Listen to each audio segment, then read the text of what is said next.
everyone! Welcome to Jillian's Clinical Corner, episode 10. Thank you so much for joining me and thank you for watching. This month, I want to discuss something that we're all going through right now, which is providing ABA services via telehealth. Telehealth or telemedicine is something you may have experienced in the past. However, never to a volume like this, and most likely not to provide ABA services. Right now, we're flooded with telehealth options, probably for our own doctors, our pediatricians, for mental health therapy services, and also to provide ABA services. Telehealth is a way to connect via video and audio to provide services to individuals remotely. Depending on the client and what's approved through insurance, you may be providing parent training or even direct therapy services and BCBA supervision. There are many resources available in addition to continuing education options on how to successfully provide telehealth services. If you're looking for specific or more intense resources, please let me know and I could share some with you. For today's Clinical Corner, I'm going to share some things that have been working within Graham Behavior Services that I've discussed with staff over the past couple of weeks who have been implementing telehealth services. First, at least within Graham, as required by insurance, the connection for telehealth needs to be done via audio and video. This means that clients can see and hear you throughout the session. And if you're a BCBA providing supervision, this means your supervisee can see and hear you while you're giving them feedback. That being said, a lot of feedback that we've gotten and what we would actually recommend is that if you are the BCBA providing supervision, you actually mute yourself and maybe even take off your video while the therapist is providing direct therapy. Your video may be distracting to the client if they can see you and the therapist at the same time. Obviously, you would continue to watch the session and the therapist implementing the service, and you would continue to be able to hear them.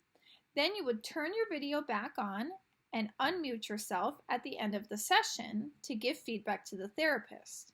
This is typically done away from your learner, so it's not distracting to them. This may call into question how you provide feedback during session to your therapist if needed, while they're providing services to the client.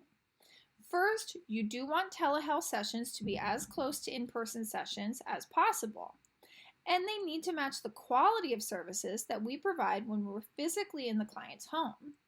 If you usually provide feedback in person to your therapist while they're working with the client, you can be visible on the screen throughout the session and unmuted too. This would allow you to provide feedback immediately to the therapist during sessions.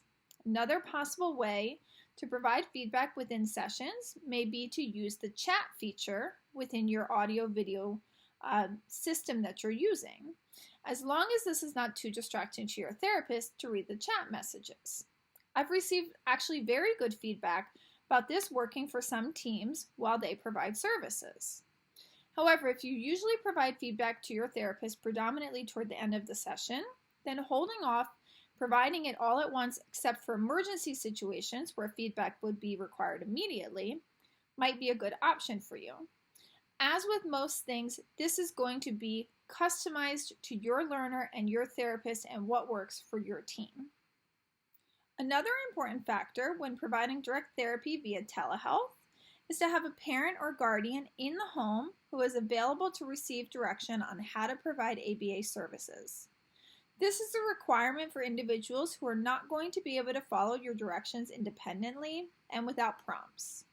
Even if your learner is able to receive your telehealth instruction without prompts, parent or guardian will need to be close by just in case there are connectivity problems or issues with direction following, getting materials, and so on.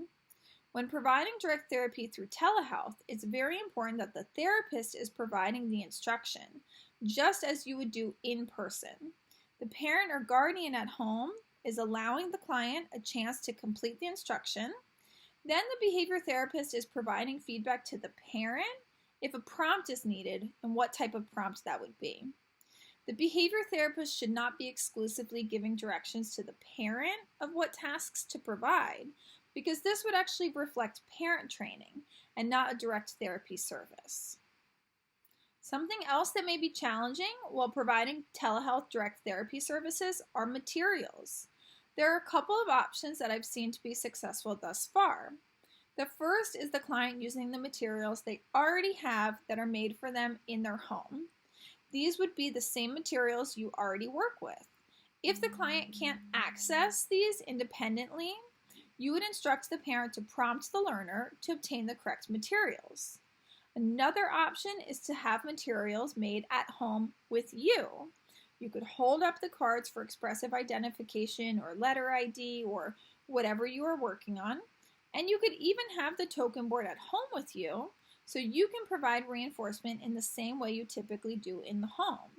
Remember, you're matching the quality of the session provided via telehealth with the session provided in the home. A third option that might work, and has worked in some situations so far, is to do a screen share, in which you have materials made on your computer, possibly in a PowerPoint or a Word document. You could share your screen with your clients so they could see both you and the materials. This would work in the same way as if you had the materials at home, but instead would make it so you didn't need to reprint a bunch of things at home that you've already made for your client's home. You could also do a screen share of reinforcers and videos and things that they have earned. That way, you're directly providing it, and you're still providing the same quality, and you're in control of the reinforcer when you're providing the telehealth session. These are some of the areas that I've heard have been successful so far, but I am also going to pull a couple of big points from a presentation on telehealth and ABA services by Dr. Megan Miller that was shared publicly by Autism New Jersey. First, a really good point that she makes within the training is for BCBA to start telehealth sessions with at least an initial parent training to make sure they know what to expect and how to provide prompts. So before you really get into all of the direct therapy, see if you could schedule at least one parent training session with the parent or guardian, whoever's going to be participating with the client during telehealth direct therapy. Make sure the parent or guardian knows that the therapist will be providing instruction and reinforcement directly to the learner, but will be telling the parent if they need to provide a prompt and what type of prompt. You can also use that time to teach prompting skills and how to receive that information via a telehealth service. Another awesome point that she makes is that while telehealth sessions need to match the quality of in-person sessions, and we must collect data during these sessions, keep in mind you may need to do a brief repairing for telehealth and build rapport with your client again while providing services remotely. Make sure to have fun. It's not going to be the exact same structure as in-person sessions. Sessions may need to run for a shorter length of time, especially when they first start. So even if you've worked with your learner for a long time and you have great rapport with them when you're in home, remember telehealth is a completely different service that they're receiving. Even though you're providing the same skills, you're working on the same tasks, it's going to be a little bit more challenging and very different for your learner to see you in that way. And then a third and final area is be creative. Not only do you want to have fun, just like in-person sessions, but we want to be especially creative when providing telehealth direct therapy sessions. You may need to provide higher levels of reinforcement and more creative programming solutions to engage your learner. It's okay if programs need to be written differently during telehealth sessions, as long as we're collecting data and matching the quality of in-person sessions. These are just a few suggestions and areas in which best practices are discussed for ABA via telehealth. There are obviously many more areas to be discussed about telehealth sessions, so please reach out if you have any questions about additional areas you may need help with, such as data collection, specific questions about parent training, or anything else that's on your mind. Everyone is doing an awesome job working through this very challenging and sometimes stressful time. If you need support providing services or have any questions about how to do so, I could share additional resources, really talk with you about anything you'd like to review. Thank you so much for watching this month's Clinical Corner, and thank you for all of your hard work.